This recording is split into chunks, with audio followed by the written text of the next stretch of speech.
ठीक है, concept of, जानते हो क्या होती है? बाइंड फोर्स वगैरह, थ्रस्ट, ये सब पढ़ा होगा, बताओ क्या होता है? वो फोर्स एक्सर्टेड बाय वाटर। ठीक है, अपवर्ड फोर्स होता है किसका? वाटर। लिक्विड फ्लूइड का, बेसिकली हाँ। कोई भी कह ले हम लोग का। ठीक है, चलो आओ उसी के बारे में आज बात करते हैं। देखो अगेन सबसे इंपॉर्टेंट टॉपिक है ये, एक न्यूमेरिकल पक्का इसमें से हाँ श्योर। देखो क्या होता है, थोड़ा समझने की कोशिश करना अभी, है ना, बहुत बेसिक सी शब्दों में समझाने की कोशिश करूंगा, शायद तुम्हें समझ में आ जाए। मान लो ये हमारे पास एक कंटेनर है और यहाँ तक हमने पानी फिल कर दिया जिसकी डेंसिटी रो है, तो यहाँ से यहाँ तक प्रेशर वगैरह काउंट करना हमें आता है, उसमें कोई दिक्कत नहीं है। ठीक है, अब इसमें ना, इसमें थोड़ा सा इमेजिन अब ये 5 मिनट तक ना आप लोगों की इमेजिनेशन काम में आने वाली है। सोच के देख, इसमें पानी भरा हुआ है, कैसी भी एक इमेजिनरी शेप मान के चलो, it may be a cylinder, it may be a sphere, it may be any shape. अगर हम इस पे एक इमेजिनरी बॉल को काउंट कर ले, इमेजिनरी बॉल, एक लिक्विड की पानी रूपी गेंद हम लोगों ने मान ली इसमें। अब जो ये पानी रूपी, देखिए इसी के अंदर है, हाइड्रोस्टैट्स है, इसी के अंदर रेस्ट पर है। इस वाली जो ये स्फीयर है, इसकी वॉल्यूम लेट से v मान ली हम लोगों ने।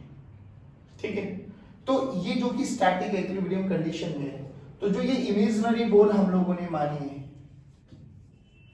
इस पे वेट कितना लग रहा होगा? वेट बोलो, m into g। कहाँ लग रहा है? और सभी बच्चे पार्टिसिपेट करेंगे, कहाँ लग रहा होगा? नीचे। कहाँ से? सेंटर। किसके सेंटर ऑफ मास? मैं फिर कह रहा हूँ रिपीटेशन बार बार रखना, क्योंकि यहाँ पे थोड़ा सा ट्विस्टिंग आती है, तो थोड़ा सा अटेंटिव, मतलब अटेंटिवली बैठना कि हाँ हम पार्टिसिपेट कर रहे हैं। हमने बोला ये एक इमेजिनरी बॉल मान ली, तो सिलेंडर भी मान सकता, मुझे इससे कोई दिक्कत नहीं है, समझाने का तरीका बस। हमने यहाँ पे एक इमेजिनरी बॉल मान ली, ठीक है सर, इमेजिनरी बॉल का मास वेट आप लोगों ने बोला नीचे लगेगा sir m into g, perfect. इस m को मैं डेंसिटी की टर्म्स में लिख सकता हूँ, बिल्कुल लिख सकते हैं सर, बोलो कितना? Rho density volume of the ball into g। अब ये बताओ, ये जो इमेजिनरी बॉल आपने मानी है, क्या ये मूव कर रही है, नीचे आ रही है, ऊपर जा रही है, लेफ्ट जा रही है, राइट जा रही है, या वहीं के वहीं रुकी हुई है? अगर ये वहीं के वहीं रुकी हुई है, तो उस पे इतना ही फोर्स कौन लगा रहा होगा? नहीं, बायंसी का तो नाम ही मत लो ना अभी, मैं ये कह रहा हूँ इसको रोक के कौन रखा हुआ होगा? आप पहले बताओ, इस पे mg लगा, ये पक्की बात है, ये रेस्ट पर भी है, तो रेस्ट का मतलब क्या है बेटा? इक्विलिब्रियम का मतलब क्या है? F net 0। F net 0 का मतलब क्या है? अगर मैं कोई मुझे बोले कि आप पे इधर लग रहा है 5 न्यूटन, स्टिल आप इक्विलिब्रियम कंडीशन में हो, तो आप क्या बोलोगे कि इधर भी 5 न्यूटन लग रहा होगा, कोई ना कोई सोर्स जरूर होगा जिसके कारण मैं इक्विलिब्रियम कंडीशन में हूँ। तो मैंने बोला अगर ये एक पानी रूपी गेंद को, जिसको हम लोगों ने इमेजिनरी बॉल माना है, अगर वो एक रेस्ट पर है, तो उसको रेस्ट पर कौन रख रहा है? Upward force. जो बाकी बचा हुआ पानी है, देखो भाई, जो बाकी बचा हुआ पानी कौन है? ये वाला नहीं आया बेटा, ये सारा पानी मिलके इसको क्या कर रहा है? रोके हुए है। अरे बोलो भाई, जो ये नीले वाला बनाया है, ये सब इसको रोकने की कोशिश कर रहा है। अगर रोकने की कोशिश कर रहा है इक्विलिब्रियम वो कंडीशन में, तो इस पे एक फोर्स लग रहा होगा इन अपवर्ड डायरेक्शन, जो कि किसके मैग्नीट्यूड के बराबर होगा? इसी के मैग्नीट्यूड के बराबर, जो लिक्विड हम लोगों ने इमेजिनरी बॉल मानी। कहाँ लगेगा वो? अपवर्ड डायरेक्शन में। किस पॉइंट पे लगेगा? सेंटर ऑफ मास। किसके सेंटर ऑफ मास? जो इमेजिनरी बॉल माने, ध्यान रखना, इसके सेंटर ऑफ मास पे लगेगा सर, अपवर्ड डायरेक्शन में लगेगा, परफेक्ट लगेगा। कितना लगेगा? इसको F अपवर्ड बोल दो, इसको अप थ्रस्ट भी बोल देते हैं, इसको F बाइंड भी बोल देते हैं। कितना बोलो जल्दी? m into g। m की वैल्यू बोलो, तो rho of liquid into volume of ये इनटू g। पक्का? वॉल्यूम ऑफ कंटेनर या फिर वॉल्यूम ऑफ वो ये वॉल्यूम, ये सुनो, ये वाली बॉल की वॉल्यूम जो है, अच्छा अभी सुन आराम से, यहाँ तक बता, समझ में है? जितना नीचे उतना ऊपर, खत्म। अभी के लिए इतना समझ। सर मुझे ये समझ यार, वो आपने कहा ना कि वाटर को रोक के रख रहा है नहीं पे, तो वो अपवर्ड वाला क्या? भाई ये देखो, ये इमेजिनरी बॉल है ना, हाँ, इस इमेजिनरी बॉल पे वेट कितना लगा? mg किधर लगा, डाउनवर्ड डायरेक्शन। डन। अगर ये बाकी बचा हुआ पानी नहीं होता तो ये नीचे आना था, हाँ। बट ये नीचे आएगा नहीं आएगा, तो इसको रोक के कौन रखा हुआ है, तो ये बाकी बचा हुआ पानी है। बाकी बचा हुआ पानी क्या करेगा, इस पे इतना ही फोर्स लगाना होगा, किसके बराबर है, रो इंटू वी इंटू जी के बराबर। इतना समझ में आया? अब सोच, मैंने इसको, अभी ध्यान से सुनना, मैंने क्या किया, इस जो ये पानी रूपी गेंद हमने मानी थी ना, ऐसा मान कि यहां से इसको डिस्प्लेस कर दिया, बाहर निकाल दिया, इन सच अ वे कि जो बाकी बचा हुआ पानी है ना वो एज इट इज रहे, कोई वेरिएशन आए उसमें। तो ये बेसिकली फोर्स बाय बाकी बचा हुआ पानी। बिल्कुल आराम से सुन। अब हमने क्या किया अगले स्टेप में कि इस इमेजिनरी बॉल को बाहर निकाल दिया और यहां पे कोई दूसरी डेंसिटी की बॉल, दूसरे मटेरियल की बॉल लाके सेम वॉल्यूम यहां पे प्लग इन कर दिया। तो जो ये डिस्प्लेस हुआ है, पानी को बाहर निकाला डिस्प्लेस, तो यहां पर है ना, जब आप बायोन्सी पढ़ते हो तो यहां पे लिखा रहता है rho of liquid into volume displaced, जो डिस्प्लेस हुई है इनटू जी। बात समझ में आई? अभी के लिए कि जितना ये नीचे लगा रही होगी उतना ये ऊपर लगा रही होगी, सिंपल। अब मैंने इस बोर्ड को निकाल दिया, कोई दूसरी बोर्ड मैंने यहाँ पे प्लग इन कर दी। ये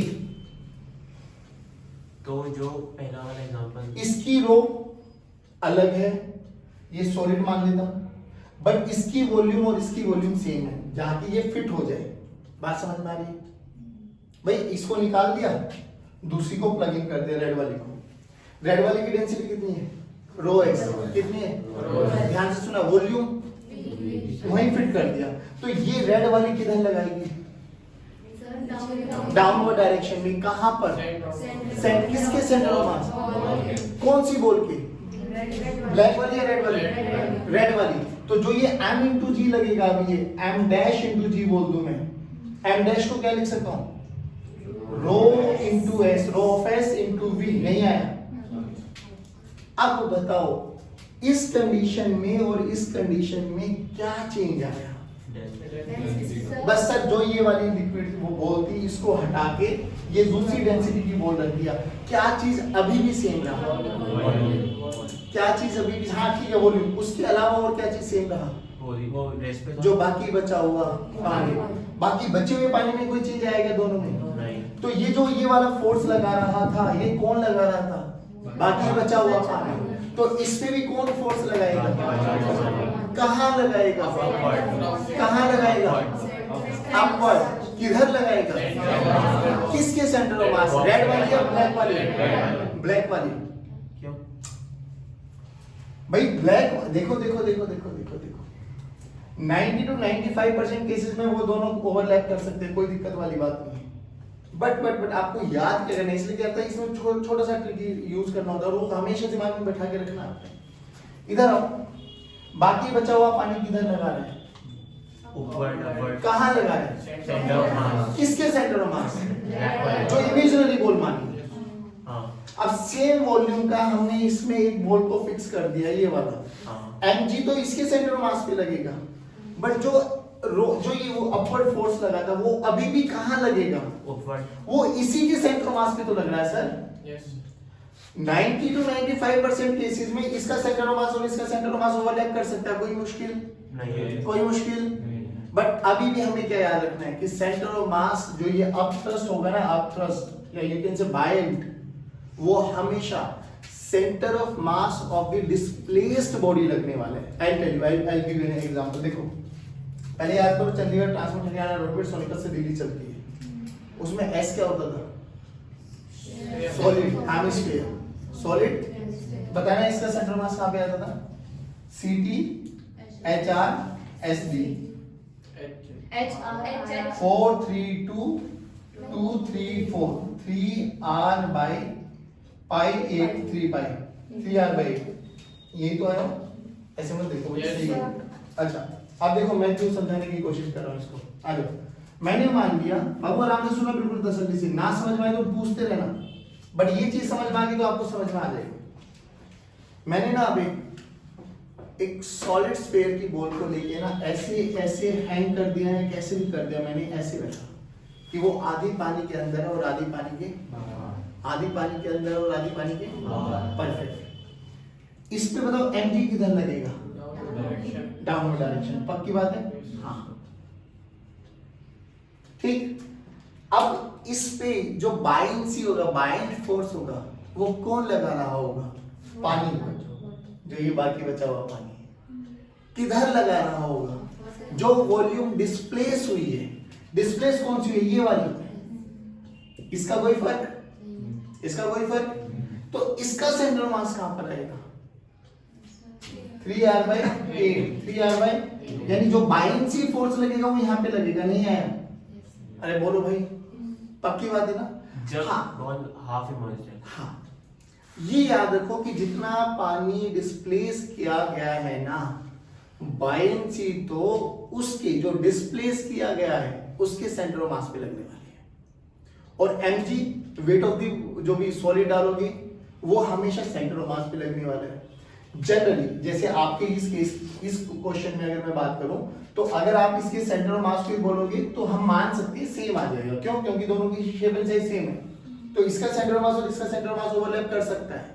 बट सोच के देख, अगर मैं अलग अलग डेंसिटी की एक ही बॉल को अलग अलग डेंसिटी से बनाऊं तो सेंटर ऑफ मास सेंटर पे आएगा, इसकी क्या गारंटी है? नहीं है। जैसे कि फॉर एग्जांपल हम बात करें कि सॉलिड स्फीयर हमारे पास एक ही मटेरियल का बना हुआ है तो सेंटर ऑफ मास यहां पर आएगा 110%।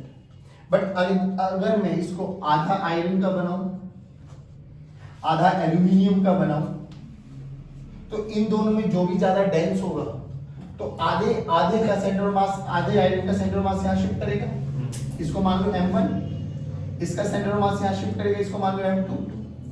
इन दोनों के बीच की दूरी कितनी हो जाएगी? 3r/8, 3r/8, yes sir. 6r/8। अब सेंटर ऑफ मास कहां शिफ्ट करेगा? जिसका हैवी होगा, तो वो दोनों का अगर सेंटर मतलब दोनों m1 m2 अगर सेम हुए तो वो सेंटर पे लाई कर जाएगा। अगर m1 बड़ा हुआ है m2 से तो m1 की तरफ शिफ्ट हो जाएगा, अगर m2 बड़ा हुआ है m1 से तो वो m2 की तरफ शिफ्ट हो जाएगा। तो मैं generally what I mean to say is कि जनरली सेंटर ऑफ मास और ये इसको बोलते हैं सेंटर ऑफ बायंसी, जहां पे बाइंड फोर्स लगती है, सेंटर ऑफ बायंसी। तो जनरली सेंटर ऑफ बायंसी और सेंटर ऑफ मास एक ही पॉइंट पे लगेगा, इसकी कोई गारंटी? हाँ वो कर सकते हैं, बट हर बार करेंगे इसकी कोई गारंटी?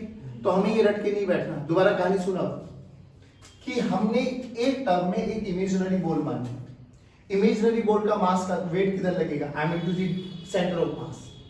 बाकी बचा हुआ पानी उसको रेस्ट पर रखने की कोशिश करेगा तो वो किधर लगाएगा फोर्स? उसी के सेंटर ऑफ मास। किसके? जो इमेजिनरी बॉल मानी थी, उस इमेजिनरी बॉल को हटा दिया गया। बॉल को हटाने से कौन चीज अभी भी है? बाकी बचा हुआ पानी। तो बाकी बचा हुआ पानी तो अभी भी उसी पॉइंट पर उतना ही फोर्स लगा रहा होगा, ये तो सच्चाई है। फिर हमने उस इमेजिनरी बॉल को हटा के एक कोई भी दूसरे सॉलिड की बॉल को उसमें फिट कर दिया है। सॉलिड की बॉल का वेट कितना लगेगा? m/g। कहां लगेगा? वो सॉलिड की बॉल के सेंटर ऑफ मास पर। बट इन दोनों सिचुएशन में क्या चीज अभी भी सेम है? बाकी बचा हुआ पानी। भाई जो यहाँ पे बाकी बचा हुआ पानी इस पे फोर्स लगा रहा था, वही बाकी बचा हुआ पानी इस पे भी फोर्स लगा रहा होगा। किधर? सेंटर ऑफ मास पर। किसके सेंटर ऑफ मास पे? जो लिक्विड बॉल मानी थी उसके सेंटर ऑफ मास पे। यानी इन अदर वर्ड्स हम कह सकते हैं जो पानी डिस्प्लेस किया गया है इसको रखने के लिए उसके सेंटर ऑफ मास पर। बात समझ में आई? सेंटर ऑफ मास और सेंटर ऑफ बायंसी एक ही पॉइंट पर कोइंसाइड कर भी सकता है और नहीं भी कर सकता है। एक बार और बोलो, दोबारा देखो। अगर हम एक कंटेनर में किसी भी एक बॉडी को रखते हैं तो उस बॉडी के द्वारा कुछ पानी डिस्प्लेस होता है, तो जो बाकी बचा हुआ पानी है उसके जो डिस्प्लेस हुआ है उसके सेंटर ऑफ उसके सेंटर पर एक अपवर्ड डायरेक्शन में फोर्स लगाता है, जिसको हम बायंसी बोलते हैं। जो डिस्प्लेस हुआ उसके सेंटर पर। जैसे सबसे बेस्ट एग्जांपल कि अगर आधा नीचे भरा हुआ है, मतलब आधा पानी में और आधा बाहर है, तो इसका सेंटर ऑफ मास तो अभी भी सेंटर पर ही आएगा, तो वेट तो अभी भी सेंटर पे ही लगेगा। बट पानी कितना डिस्प्लेस हुआ है? आधा। तो जो बायंसी लगेगा वो कहां लगेगा? उसके आधे के सेंटर ऑफ मास पर। बात समझ में आया? अभी भी कौन लगाएगा बायएंसी, जो बाकी बचा हुआ पानी है, किधर लगाएगा, ऊपर की डायरेक्शन में लगाएगा। यहाँ तक समझ में आया, पक्की बात है, श्योर श्योर। देखो अब हम बात करते हैं कि बेसिकली ये क्या बोला जाता है, अपथ्रस्ट, जिसको आप बाइंड फोर्स बोलते हो। This is nothing but rho of liquid, volume displaced, ये तो हो गया उसका mass, into acceleration due to gravity, into acceleration due to gravity. और इतना समझ में आया? अब सोच के देखिए, अगर मैंने एक कंटेनर लिया बाबू,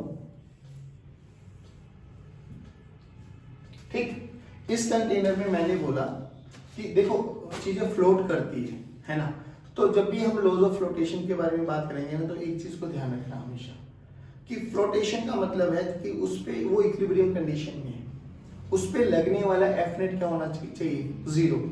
ये ध्यान रखना कि लॉज ऑफ फ्लोटेशन के लिए, लॉज ऑफ फ्लोटेशन के लिए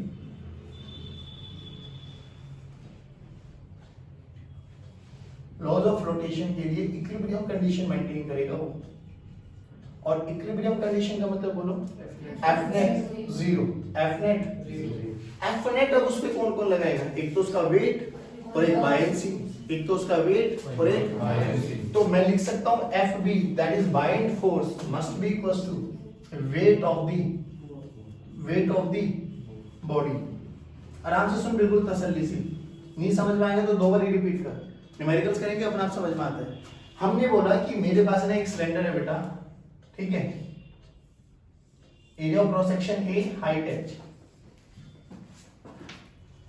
वो फ्लोट कर रहा है, कुछ पोर्शन अंदर है कुछ पोर्शन बाहर है, कोई दिक्कत नहीं, ठीक है। अब जो ये फ्लोट कर रहा है, मान लो ये इसका अंदर पोर्शन है एक्स, डेंसिटी है रो, रो ऑफ लिक्विड, इसकी डेंसिटी है रो ऑफ सॉलिड, ठीक है, फ्लोट कर रहा है। तो फ्लोट करने की कंडीशन क्या है, इक्विलिब्रियम कंडीशन में। इक्विलिब्रियम कंडीशन का मतलब क्या है, mg must be equal to buoyant force. अब बाइंड फोर्स लगा कौन रहा होगा, डिस्प्लेस कौन सा हुआ है, जो पानी के अंदर है पानी के बाहर है, तो केवल और केवल ये वाला। अब ध्यान से सुन, बाइंड फोर्स का फॉर्मूला क्या है, rho of liquid volume displace, ये वॉल्यूम डिस्प्लेस कितनी हो जाएगी, area into length, A into X into G must be equal to weight of the body. इस वेट, हाँ, m into G, m into m बोल, rho into v, rho किसकी, rho of solid, volume, area into h, area into पूरे की volume, weight तो पूरे का आएगा ना, area into height into G, rho L into A into X into G. देख ए जी, रो एल क्या हमारा, rho L density of liquid, हां, तो rho L into X must be equal to rho S into H. नहीं आया बाबा, आ गया, बोल भाई, आ गया, सबसे वर्सेटाइल फॉर्मूला। कुछ भी लेना तू, जो तेरा मन करे वो ले, कोई दिक्कत ही नहीं। ऐसा जैसे सिलेंडर डाला है, आगे क्यूब डाल देंगे, तो सिंपली तुझे क्या समझना है कि अगर फ्लोट कर रही है तो इक्विलिब्रियम कंडीशन। इक्विलिब्रियम कंडीशन का मतलब एफ नेट जीरो, यानी बायएंसी का फोर्स किसके बराबर, वेट ऑफ द बॉडी, और weight of the body m into G, और बायएंसी भी क्या होता है m इनटू ए। मतलब वो लिखना आना चाहिए तुझे, रो मतलब ये बेसिकली ये formula, liquid volume displace into G. नहीं आया बाबा, पक्की बात। अब ध्यान से देख, जब ये चीज, अच्छा इसी को मैं एक चीज और बोलता हूं, सोच के देख, बिल्कुल आराम से सोच कि मैंने इसमें ऐसी डेंसिटी चूज की गई है कि ये बिल्कुल इस कंडीशन पे आ जाए। इसको बोलते हैं लिमिटिंग कंडीशन।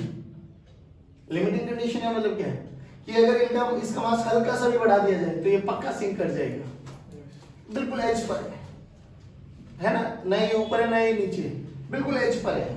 हल्का सा मास बढ़ा दिया, हल्का सा डेंसिटी बढ़ा दिया, फटाक से नीचे करेगा, सिंक कर जाएगा। सोच, अब बोल, अब कैसे लिखा जाए, अभी भी फ्लोट कर रहा है, एफ नेट अभी भी जीरो है। अब बोल क्या लिखा जाए, एरिया ए एच हाइट है, पूरा का पूरा अंदर आ गया।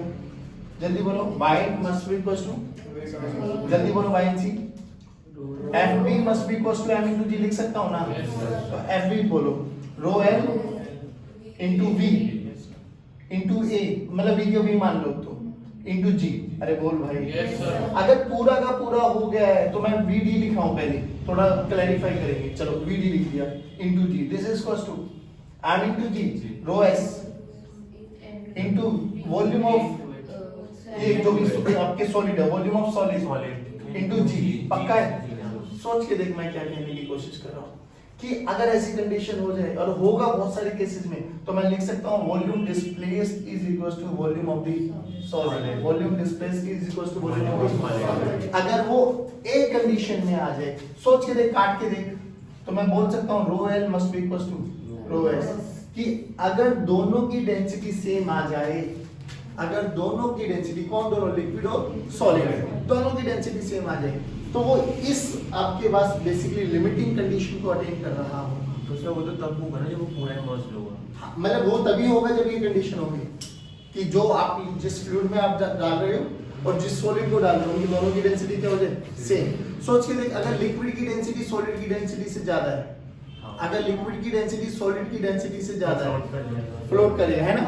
अगर लिक्विड, ये वाला केस हो जाएगा, if rho L is greater than, if rho L is greater than, if rho L is greater, सोच के देखना, अगर rho L is greater than rho S होगा तो बाइंड फोर्स ज्यादा लग जाएगा। अरे बोल भाई, तो फ्लोट करेगा। if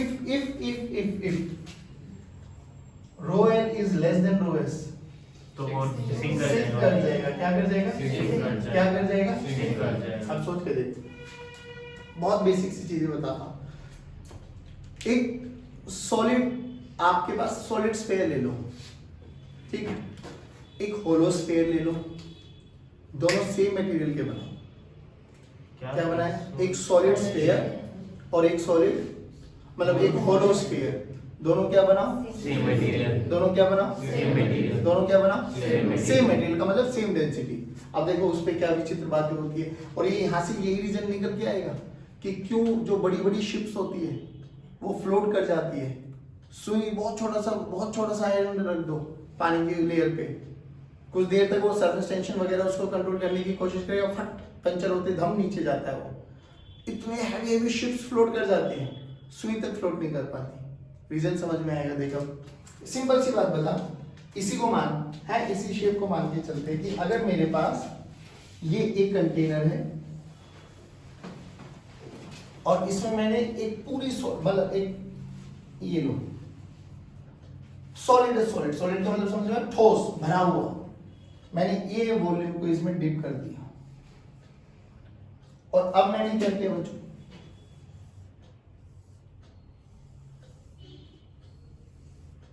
ये होलो है, समझना? हाँ, डन है। रेडियस R,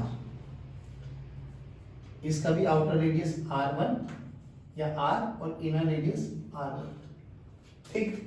चलो volume V 4/3 pi r cube, 4/3 pi r cube. तो रो लिक्विड, देखो बाइंड फोर्स निकालो, बाइंड फोर्स अभी कितना लगेगा, rho of liquid into volume displace, यानी 4/3 pi r cube into g। Sure? इस केस में बाइंड फोर्स कितना लगेगा, 4/3 पाई r क्यूब, स्फीयर है, वॉल्यूम तो यही होती है, into rho into v, sorry into g, rho of liquid into g। मतलब बाइंड फोर्स में कोई दिक्कत आई बाबा? श्योर श्योर पक्का? इस पे mg देखो कितना लगेगा, वेट m इनटू g, तो basically rho into v into g, बोले तो rho of solid into 4/3 pi r cube into g। यहां तक कोई दिक्कत? उस पे आओ, इस पे वेट देखो, अभी भी mg लगेगा, पक्की बात है। तो rho of solid into v, material कहां पर है, ये है बस मटेरियल सर। तो इस मटेरियल की वॉल्यूम कैसे निकालो, 4/3 पाई बड़ा r क्यूब में माइनस 4/3 पाई r1 का क्यूब, यानी अगर मैं 4/3 पाई कॉमन ले लूं तो r क्यूब माइनस r1 का क्यूब इनटू g। सोच के देख, दोनों में बायनेंसी में कोई फर्क आया क्या? आया। अरे कहाँ है बायनेंसी? हाँ बायनेंसी। बायनेंसी दोनों के केस में क्या है? सेम। बायनेंसी दोनों के केस में क्या है? सेम। दोनों के केस में किस चीज का फर्क आ गया? So, जो डाउनवर्ड डायरेक्शन में लगने वाला वेट है, हाँ। कौन से केस में कम है? So, second वाले। देख उसमें कुछ माइनस हो रहे हैं, हाँ, तो उससे upward सेम अमाउंट में से कुछ वहां माइनस हो रहे हैं, तो वो उसका नीचे लगने वाला वेट कम होगा। इसके कंपैरिजन में कम कम है, होगा। इस मारे वो ऊपर फ्लोट कर जाता है और ये सिंक कर जाता है। नहीं आया समझ में? इसलिए बोला जाता है कि जो ये शिप्स वगैरह होती है ना, ठीक है ये बनाई जाती है, बट इसमें होलो कैविटीज होती है। कैविटी का रीजन समझ में आया? हाँ। क्योंकि कैविटी होने से उसमें नीचे लगने वाला वेट क्या हो जाता है? कम। देख सेम मटेरियल माना है, एक को ठोस बनाया, एक को कैविटी वाला बना दिया गया। कैविटी वाले बना दिए गए तो देखो कैविटी वाले में वेट कम हो गया है। कितने फैक्टर से कम हो गया? 4/3 पाई r1 का क्यूब से। नहीं आया कसम। दैट्स व्हाई जो कैविटी वाली शिप्स होती है, कैविटी की बनते हैं वो फ्लोट कर जाती है, और जो नहीं होती वो मतलब कोई भी सॉलिड होता है वो सिंक कर जाता है। बात समझ में आई? दोबारा सुनो, जब भी हम बात करेंगे आर्किमिडीज बेसिकली कॉन्सेप्ट ऑफ बायनेंसी, तो बायनेंसी क्या कहती है कि जब भी आप किसी बॉडी को उठाकर लिक्विड में रखोगे तो उसके द्वारा कुछ ना कुछ पानी डिस्प्लेस होगा, तो जो बाकी रेस्ट ऑफ द वाटर होगा ना, वो उसको अपवर्ड डायरेक्शन में एक फोर्स लगाएगा। कितना लगाएगा? रो ऑफ लिक्विड या fluid whatever you want to say, volume displaced into g. अगर किसी भी ऑब्जेक्ट को फ्लोट कराना है तो कंडीशन क्या है? वो इक्विलिब्रियम कंडीशन में होना चाहिए, एफ नेट 0 होना चाहिए। एफ नेट 0 जब होगा जब उस पे लगने वाला वेट और एफ बी बाइंड फोर्स दोनों बराबर होंगे। बाइंड फोर्स का फॉर्मूला बोलो, rho of liquid into volume displace into G, और वेट का formula M into G, rho of solid into volume of the solid into G. नहीं आया समझ में? अरे बोल भाई, पक्की बात है। फिर हम लोगों ने बात देखा कि क्यों ऐसा होता है कि एक सॉलिड मटेरियल से एक कैविटी वाला सेम होलो, दोनों में से एक तैर जाता है और एक तैरता नहीं है। तो रीजन आपके सामने है कि दोनों पे लगने वाला बायनेंसी में कोई फर्क नहीं पड़ा, बट दोनों के वेट में बहुत डिफरेंस आ जाता है। जो कैविटी वाला वेट है वो उसकी कंपैरिजन में बहुत कम हो जाता है, तो दैट्स व्हाई वो फ्लोट कर जाता है, मतलब सिंक नहीं करता, और ये सिंक कर जाता है। अब यहाँ पे तीन कंडीशन क्या है कि या तो ये कंडीशन होगा, या सिंक कर जाएगा, या ये कंडीशन होगा। ये कंडीशन कब होगा? जब दोनों की डेंसिटी क्या होगी? सेम। जब लिक्विड की डेंसिटी सॉलिड की डेंसिटी से ज्यादा होगी तो वो ये कंडीशन में आ जाएगा, और जब लिक्विड की डेंसिटी सॉलिड से कम हो जाएगी तो वो सिंक कर जाएगा। यहाँ तक बताओ कोई दिक्कत है किसी बच्चे को? एक बार इसको उतारो फिर क्वेश्चंस करते हैं।